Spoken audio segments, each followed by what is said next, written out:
জীবনের যেগুলো ঘটনা, আপনাদের আশীর্বাদ মাথায় নিয়ে আপনারা তো সবাই শীতলতা দিয়ে যদি মানতে পারেন,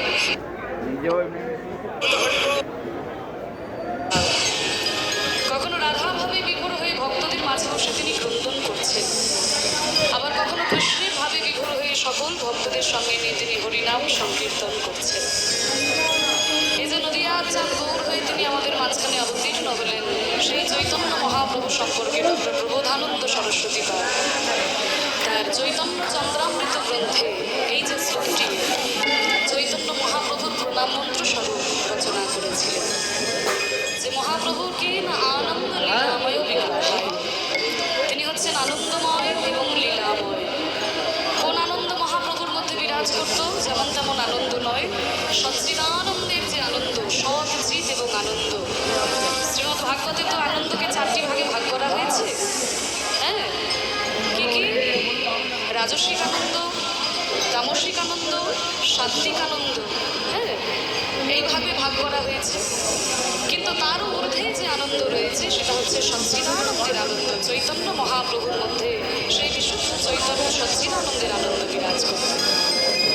আনন্দ লীলাময় বিগ্রহায়, তিনি হচ্ছেন লীলাময়। লীলা আর ঘটনার মধ্যে পার্থক্য আছে। লীলা কাকে বলে আর ঘটনা কাকে বলে? লীলা মানে কি আর লীলা মানে কি? এই যে দেখুন, যখন ভগবান শ্রীকৃষ্ণ রাধারানীকে সঙ্গে নিয়ে যমুনায় বিহার করলেন, সেটা হলো নৌকা বিলাস লীলা। এবার আমি আপনি যদি দেখে শুনে দলবল নিয়ে যমুনায় একটা নৌকা নিয়ে পার হয়ে যায়, সেটা কি নৌকা বিলাস লীলা হবে? সেটা একটা ঘটনা। তাহলে ভগবান করছেন সেটা হল লীলা, কারণ তার জীবনের যে ঘটনাগুলো ওগুলো ভগবানের ইচ্ছা শক্তির দ্বারা ঘটেছে। যেই ঘটনা ভগবানের ইচ্ছা শক্তির দ্বারা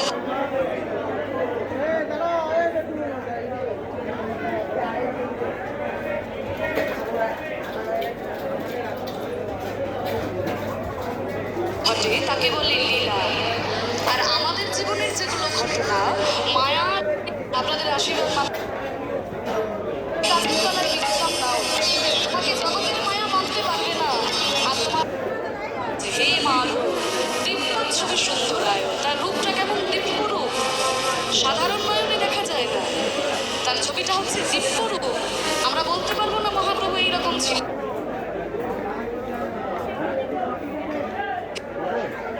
এই যে